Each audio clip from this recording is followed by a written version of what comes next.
Welcome to Published, a podcast by Greenleaf Book Group, where we'll discuss the ins and outs of the publishing industry, from writing a book and finding the right publisher to gearing up for a book launch. And now, here's your host, Greenleaf Book Group CEO, Tanya Hall. Welcome to episode 89 of Published. Today we're joined by Jane Friedman, whose decades of editing, publishing, and consulting expertise inform her reporting on publishing industry news through her blog, janefriedman.com, and her newsletters, Electric Speed and The Hot Sheet. Some authors start their careers writing blogs, newsletters, articles, or podcasts, while others only foray into publishing short-form content after writing a book. Today, Jane will discuss her experience as an author and blogger and share how writers from either background can leverage their work into a book or turn their book into shareable online content. If you enjoy our show and you'd like to be included, please take a moment to rate and review us on Apple Podcasts, Spotify, or wherever you're listening now. It means a lot to have your feedback, and it helps us to make sure we are answering your publishing questions. Now let's dive into the interview. All right, Jane, welcome back to Published. It's so great to see you. Thank you. Great to see you as well. Yeah, great. So let's jump right in. And why don't you introduce yourself and tell folks what you do? Well, my name is Jane Friedman, and I've spent 25 years in the publishing or media industry. I started off in the traditional book publishing side of things. I was in magazine publishing for a while, literary journal publishing. About 10 years ago, I went full-time freelance, and I've been doing primarily online education for writers that takes a lot of shapes and sizes, some of it's classes. I've got a paid newsletter. I have a free blog. I do a lot of speaking. That's it in a nutshell. So I generally focus on helping people with the business side of publishing. Great. And I know you've been blogging for quite some time. So how did you get started blogging, and what did getting established look like for you? I started while I was still employed at a traditional publishing house. So there was this period of time, probably common across corporate America, where employees were encouraged to start blogging to help bolster the media brand. And so at that time, I was working with Writer's Digest, which still exists today. And so I started a blog called There Are No Rules to try and emphasize this point with writers that even though I can give lots of principles and give you lots of advice, there's really no rules around writing and publishing. A lot of it just gets made up as you go along. So that's how I got started. That was in spring of 2008. I remained employed in that job for another 2.5 years or so. I continued doing it even when I wasn't employed because it was such a great platform by that point, which, I'm sure we'll talk about those effects. Mm-hmm. But eventually I decided this is kind of silly because they weren't paying me to do it. So I kind of ripped off the Band-Aid, and I continued that effort at my own site at janefriedman.com. So that was in summer of 2011. So undeniably, even though in some sense I started from scratch in 2011, I already had that visibility and some name recognition because of my association with Writer's Digest. So that gave me a big boost. Yeah. And then the books came after the blog launched, right? And so how would you say the blog content and the audience that you gathered there influenced your books? Well, honestly, I had no interest in doing a book. I very much like short form. Books are a pain in the ass. We all know it. I say that as someone who acquired and published hundreds. So, speaking from experience. But, it became obvious in engaging with readers, in speaking, social media as well, those conversations, that even though I had written about all of this stuff on my blog, people certainly weren't reading every post. They weren't there from the beginning. They did not want to sort through hundreds of pieces to figure out what was applicable to them. Obviously, it wasn't in any kind of structured order, something that would be a comfortable reading experience, because blogs just go on and on and on. And I decided I need to create a book that is basically a best of, or it's a compilation of what I have done, what I have written. Most of it had been on the blog at one point or another. A little bit of it was maybe repurposed from some other material I had written, but more or less that first book I published, it was called literally Publishing 101, was really just a compilation of blog posts. So it was done out of service to my readers, both new and old, who wanted everything kind of in a tidy package. Mm-hmm. I talk a lot about that in my own book in terms of taking inventory of the content that you already have. I think a lot of writers overlook that and think they have to start from scratch, when I would say my book, probably a good third of it, by the time I created, like, such a nerd, like this index of content on an Excel file, like the types of topics, the length it was, and kind of let me hone in on what might be appropriate for the book. And then I really just kind of had to rework those things a little bit. But what a running head start you can get if you've got that stuff that you can repurpose. Yeah. Yeah. So what would you say, now that you've got the experience of blogging and of writing the book, what are the benefits of being a successful blogger as an author? And do you think that blogging is a good option for every author? So I think the visibility that it gives you, especially at that time, it also gives you something to talk about on social media, because you can essentially kind of reiterate some of the main points from the blog post on social media. Obviously, you can link to the blog post. So it gives you some discussion, ways to talk about your interests. I think it works really well for nonfiction, trying to position yourself where you are an expert in a particular field and authority, if you have credentials that are respected on the topic that you're discussing. This is all great fodder, the things that you speak about, teach about, that you consult on, that you coach on, all of that's great fodder for blogging material. And it's rare that I meet nonfiction authors who have no idea what to write about, because they're so engaged with their communities and readership. Where it gets a little tougher is, the novelist, sometimes memoirists, who they see, the benefits of this activity, but they don't know what they themselves should write about. Am I posting my fiction? Well, no, you probably shouldn't do that, for lots of reasons. For memoirists, it's kind of a similar issue. And also, I just know from working in the media industry that when you post fiction on websites, it just doesn't go anywhere. Same is true for poetry. A lot of that is also true for personal essay, unless it's a really sensational, clickbaity sort of headline or topic. So you have to approach it slant if you're going to try blogging. Often you're looking at the themes in your work, the issues that you're passionate about that maybe have driven you to write and publish. If you have any sort of expertise or authority that's feeding into the book, if you're a lawyer writing a legal thriller, for example, those are things that might inform your blog. But as a general rule, as of today, I don't suggest that novelists or memoirists think about blogging as like a cornerstone of what they're doing.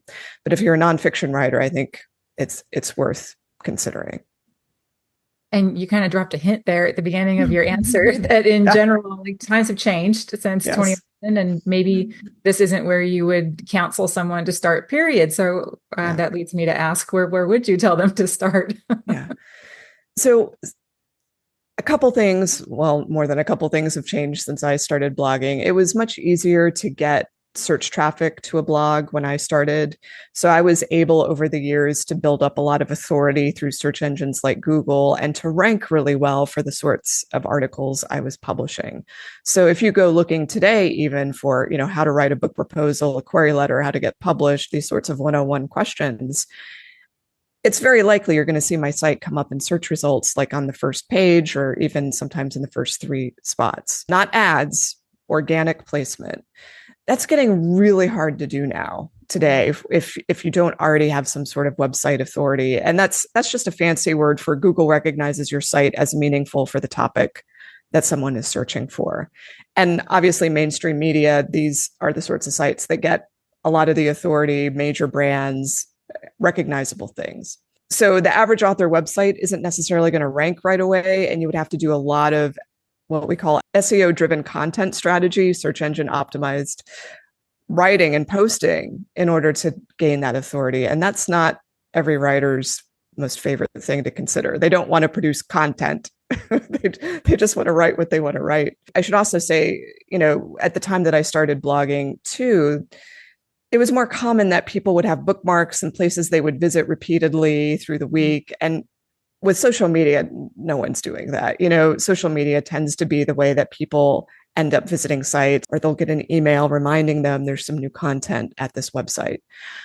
So that brings me to Substack. I think that's basically, if you were going to blog in 2008 or 2011, as I did, today I would probably be going to Substack. That's where you're going to see that kind of activity. Substack looks like a blog, it acts like a blog, and it happens to send email. So it's also beneficially a way for writers to start to build an email newsletter list, which I consider pretty essential for career-long marketing and promotion. Got it. Okay. So can a blog be used like R&D, where if an author is maybe not sure what they should be focusing on in their writing? With nonfiction, that is maybe not so much the point because they've got a career or some life of experience that's probably guiding that. But I personally have sometimes been surprised at the type of content that drives engagement versus not. I'm like, oh, I didn't realize people were going to dork out on that. So is it fair to say that the blog can be a tool to experiment with that and really figure out what's resonating with your readers before you sit down and write the book? Yeah, it can save you untold hours. It can save you a lot of frustration of doing a book that no one's really interested in what you've actually tackled. They really wish you would have gone in another direction. Mm-hmm. If you're doing a blog of any kind or a Substack, let's just assume blog and Substack are interchangeable at this point in the conversation.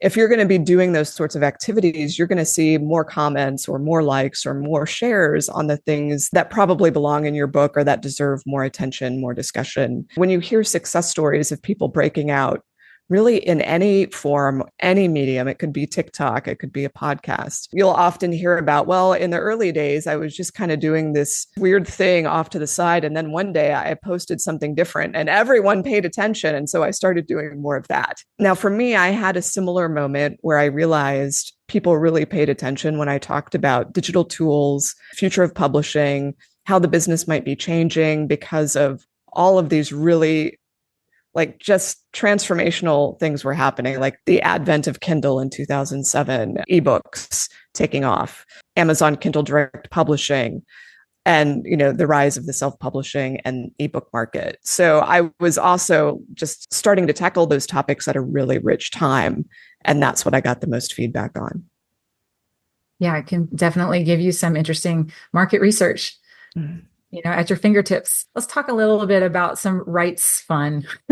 You, I'm sure, counsel a lot in this area as you're working with writers, and you touched on earlier with fiction, a different reason for not posting the fiction itself. But is there the potential for a writer to get themselves in trouble if they are using content on their blog that they think they're later going to turn around, package up, and sell as a book? Are there areas that they should sort of tread carefully in that regard as far as repurposing stuff or putting their best writing out on their blog and getting into trouble later if they're trying to roll it into a book?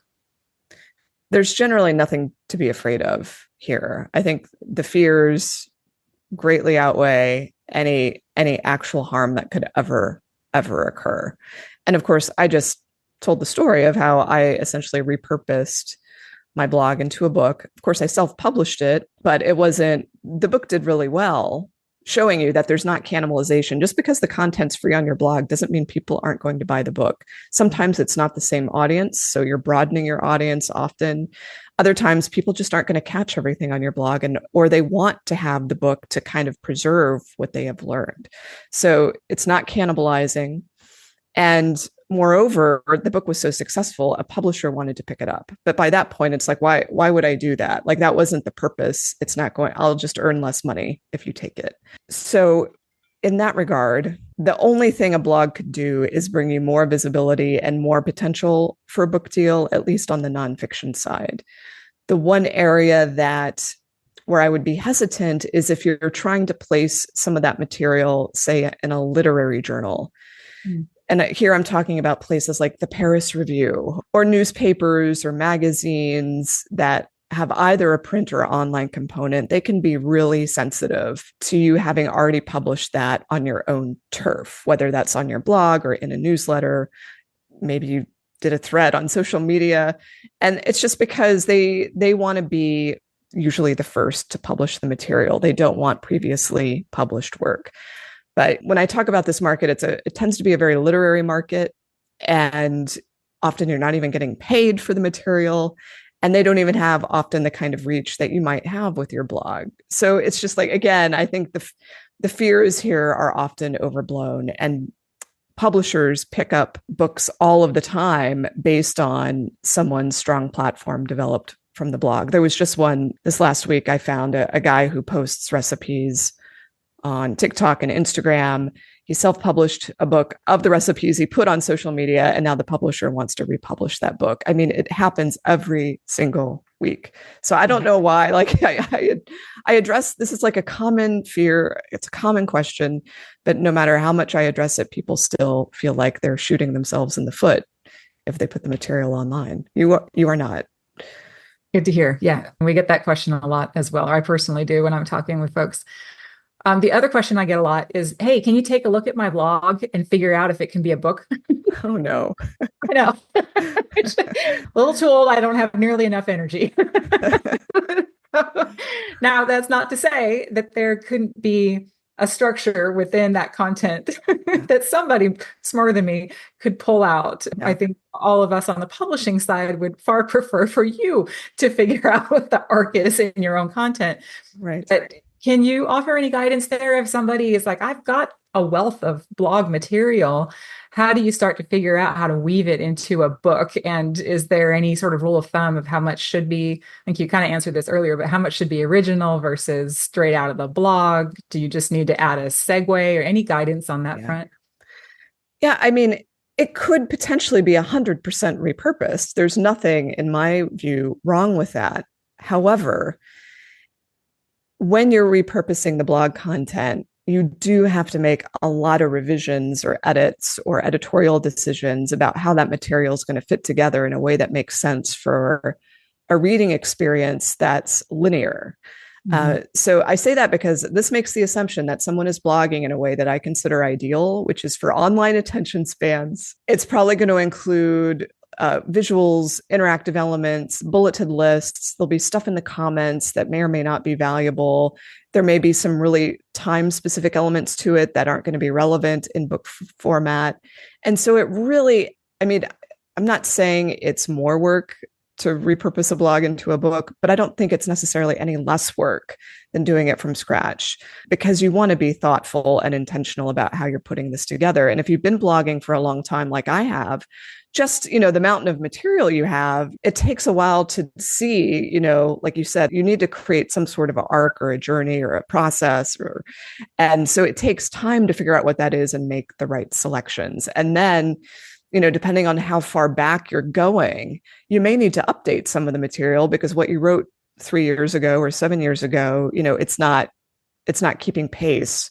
And so that you can't just take it as is and plop it in. Unfortunately, it does require a strong editorial hand. Agreed. And I think if you, for whatever reason, are going to just leave it as it is in these sort of disconnected short entries, I personally, as a reader, would appreciate knowing that up front. Yes. Because I hate the experience of sitting down to read something and realizing this is just like a bunch of blog posts. They don't flow together. Right. It's very disappointing, and I feel ripped off. Yeah. Yeah. So there's a way to frame that so your reader knows what they're getting on the front end versus, having that negative experience leaving you a bad review. Yes. Now, what about the other way? So we have authors who have, bless them, toiled away for years writing their book. And as you know, they are thoroughly exhausted by the time that's finished. And then we're telling them, hey, you've got to support your book launch with more content. Right. I always tell them, now there's plenty of content already within your book, and you can pull some of that out, repurpose it, use it in social media, put excerpts as blog posts, and maybe find ways to connect it to current events or something to make it timely. But other rules of thumb from you, I'm going the other way of going from book to pulling out blog posts from that book in an effort to build a platform. Yeah, I mean, so much depends on the nature of the book. Some books are easier to repurpose than others. But I would say sometimes it's more helpful to set the book aside and just list on a piece of paper or your digital notepad, like, what are the 10 to 20 ideas or lessons or secrets or points that you really want people to take away from this, like in headline form? If you're not opposed to using AI, you could use ChatGPT to help you with this task. You could feed it portions of your manuscript or certain chapters and say, would you pull out the most important point from this and put it in headline form if you're struggling with this exercise? And then think about, okay, for each of these headlines or big takeaway points, what can I draw from the book to really make this point? And, if someone's writing what I would consider a conventional chapter, that's going to be too long for most blogs or for online consumption. So you're probably going to be cutting it down just to like the really pithy part and featuring that. That's where I would start. But again, it really depends on the book, how you would approach this. That's very interesting to use ChatGPT to give you a little bit of a head start on this. Yeah. And yeah, I like that. Okay, so you mentioned earlier some blogs that don't travel well, don't really go viral and become big hits, right? So fiction, personal essays, I'm sure memoir, if people are blogging memoirs. Is there a type of blog content, or are there genres that do seem to gain momentum faster than others to start building an audience and finding traction? Anything that is about improving people's lives, helping them solve a problem, benefiting them in some way, helping them think about an issue differently. So think about when you walk into a bookstore, most of the shelving is actually for nonfiction, not fiction, at least in the bookstores I frequent. And so, you've got your self-help section and relationships and health, parenting, history, crafts and art, political titles, society and culture. I could just go on and on and on. And so all of those topics are ripe for having a great blog based on it. But you do have to you have to figure out your niche. Like even for me, people think that writing advice or publishing advice, well, that's a niche. I consider it very broad though. That's why I specifically say I'm about the business of writing. So I'm going to help you with the business side. I can't really tell you much about the craft side as far as what I personally write. The more you narrow down who you're trying to help, the more effective the effort is going to be. The other areas that could work out just have to do with, are you really aware of a particular community's hot button issues, the conversation points, for better or worse, the hot button issues, the things that really get people riled up emotionally. I'm not saying that I do this. In fact, I try to avoid this, but there are definitely people who write online who are looking to push those buttons, either for good or for ill. If you look on Substack, especially in political commentary or sociopolitical commentary, you're going to see people writing really significantly long essays, in my opinion, about what happened yesterday or last week in the headlines. And they have a very particular take, and they're delivering to their audience an interpretation of what's happening that fits with the worldview of that community. So that's another area you can look at. Personally, I avoid that like the plague. I think it's really stressful, but some people really thrive on it. Yeah, no, you dropped a great little nugget in there, which is bookstore shelf space, because that is actually, people will often say to me, do real estate books sell, or does this type of book sell? And I'll tell them like any of them could, but to get a general feel, you can go into a bookstore and see how much space they've given that topic. Yes. And that'll tell you a lot, Yes, and I think, and interestingly enough, not to go down a real estate rabbit hole, but that one changes with the market. Gets more shelf space when the market's good. It drops but it's never a lot of shelf space. So it's not a very concrete answer, but I'm sometimes surprised when I go into a bookstore and like really studying what's getting shelved where. Oh, it's interesting. There's not a lot of space for that. Anyone who's thinking about writing humor, go and look at the humor shelf in a bookstore. Yes. We talked about there really isn't a lot of risk on the right side of publishing something online through your blog or elsewhere and then republishing it. Are there other conflicts or risks that people should be mindful of before they make a decision to go down that route?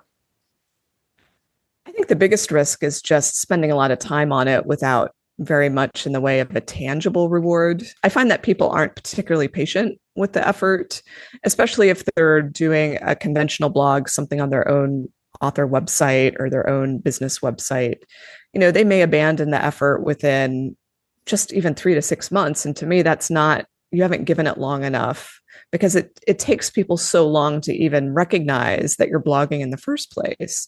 And so you just have to give it enough runway. Plus, it's very likely, I'm sorry to say, that your first posts or efforts aren't going to be that good.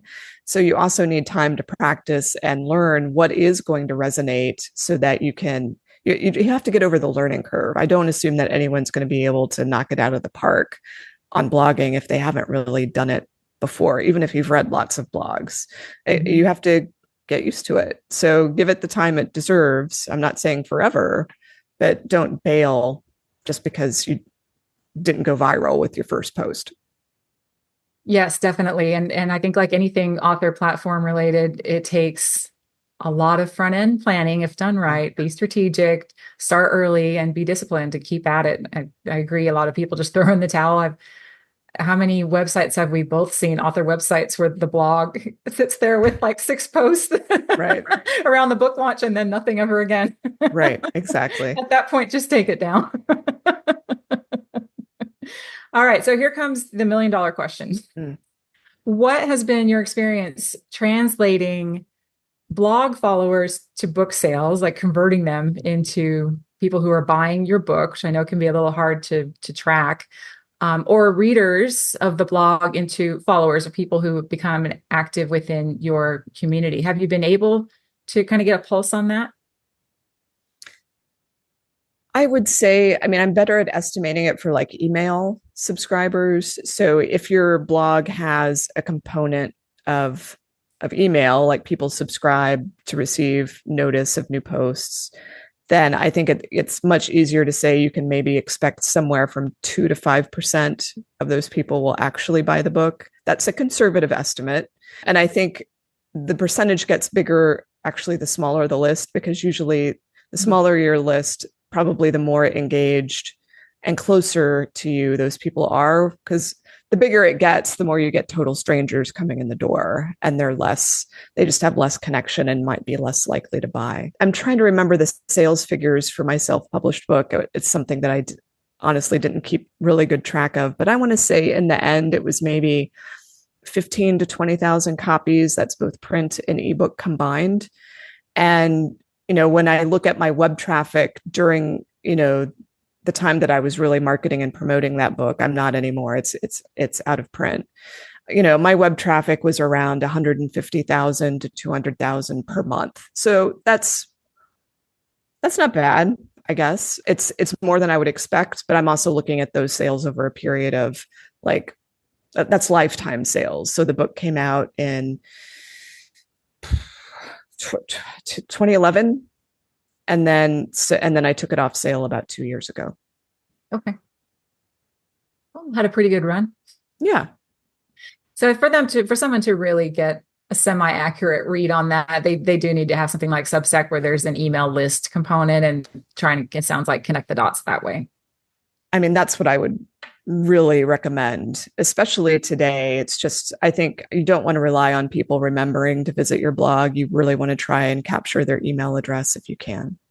Yeah, definitely. Well, you've been more than helpful today, as always. Any parting thoughts for people who've come here for guidance on whether they should start blogging now or how to turn their blog into a book?